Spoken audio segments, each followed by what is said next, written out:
Welcome, in front of me I have HTC Desire 21 Pro 5G, and today I'll show you how you can turn off Google Assistant on the smartphone. At the first, you have to simply tap on the Google folder, next tab right here,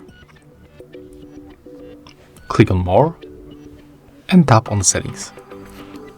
Choose Google Assistant.